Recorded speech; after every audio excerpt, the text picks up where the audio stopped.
chicken, veggies, potatoes. Nice.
Yeah, I mean, it's a mixed day, you know. I think we ran up front all day with Pato, so that was cool.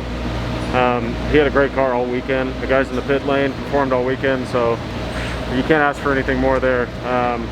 And once again, I think Oliver had a tough start to begin the race, and it's so tough to pass here that that when you can't make up positions on the start, you kind of get stuck in the file.